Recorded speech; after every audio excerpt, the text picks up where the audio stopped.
In the last few days, I've achieved a certain freedom in my mind that I can only describe as a kind of spaciousness, an emptiness, a feeling as if I am no longer looking forward nor back. There are definitely less thoughts in my head. In my book, Unplug from the Matrix, I talk about how we have false programming, and the whole matrix is built upon us lending our energy to the false programming. And our energy is emotional energy. It's thoughts as well, but thoughts don't have the power that emotions do. I explained this in my first book, Parallel Mind, The Art of Creativity. Emotions are what add the energy to any thought form. And so last night as I'm laying in bed, I'm reveling in this feeling of space in my head. I want to go through a few of the pieces that I did in order to get there. One of the things I find a lot of people doing these days that I no longer engage in, and I haven't engaged in for many years, is nostalgia. In the Carlos Castaneda works, they talk about becoming an energy miser. An adept is somebody who no longer wastes his energy on thought forms, emotions, ideas that sap his energy. He needs all his energy in order to go into a new world. And the new world is built up out of his intent. There's nothing but his intent and the will to take him there. And everything else keeps him from getting there. In the last few years, it seems that we have been systematically and literally stripped of any of those things that gave us a sense of identity, of who we were in the world. All those things are gone. Everything has been stripped. And the more we hold on to it, the more agony it causes us at this point. I'm calling upon everyone to really step into their power, to become a miser of their thoughts and their emotions. Know that as you step back into the past with nostalgia, you are adding your emotion to a reality that no longer exists, to an idea you have in your head. And that's not something that's ever going to be here again. It's best to no longer add your energy to this, because by adding your energy to something that is no longer here, you're engaging in an emotion that supports the matrix. You are adding your energy to a system that does not support you. It only supports you as a slave to it, as a mental, emotional slave to a system that uses you and your energy, your fear, your angst, your frustration, all of those so-called negative emotions, which are the lower 2/3 of the emotional scale that Abraham talks about. Those are the emotions that support the matrix. By engaging in those emotions or those thought forms that trigger those emotions, they are adding years to the stay in the hell of the matrix. So if you don't want to be in the prison of the matrix anymore, you have to make a bid for freedom. And that means with every thought, with every emotion. There's no more time to indulge in emotions that don't serve you. It's time to permanently cut them off. I've given techniques over and over again, ways to do this. It's really an individual effort.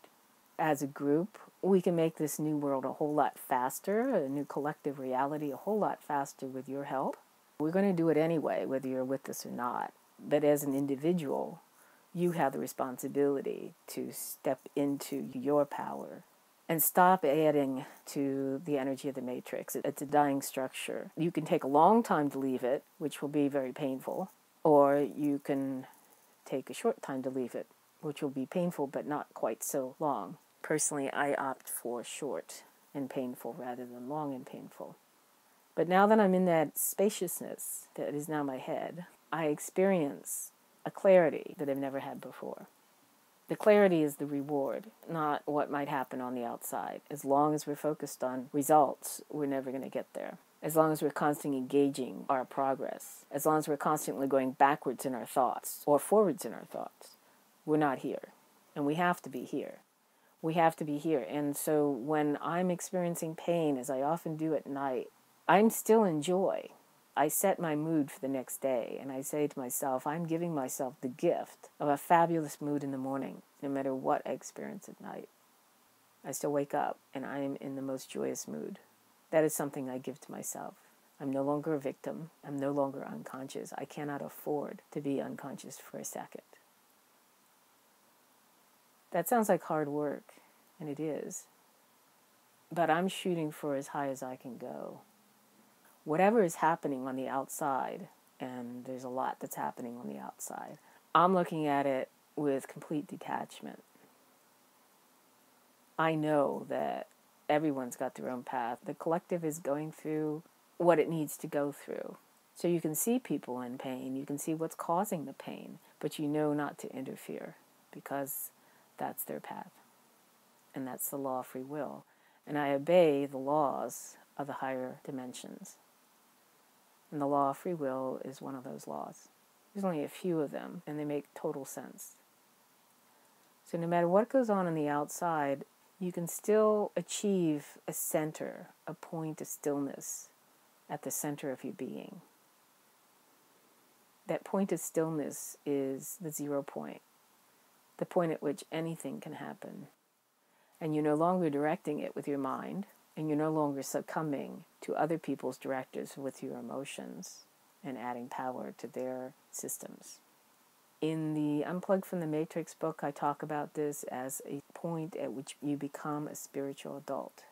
You're no longer praying to a remote God for a scrap of food or for a better car.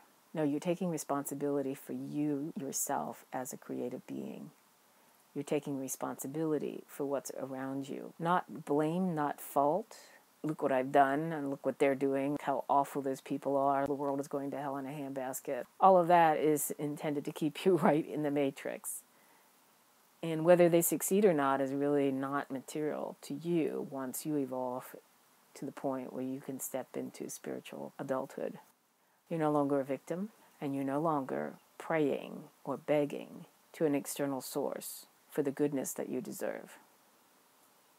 Instead, you embody goodness. You embody the qualities that you want to see in the world, and you do it every second of every day. No longer are you allowed to be unconscious, and while you may be in pain, you've chosen not to suffer.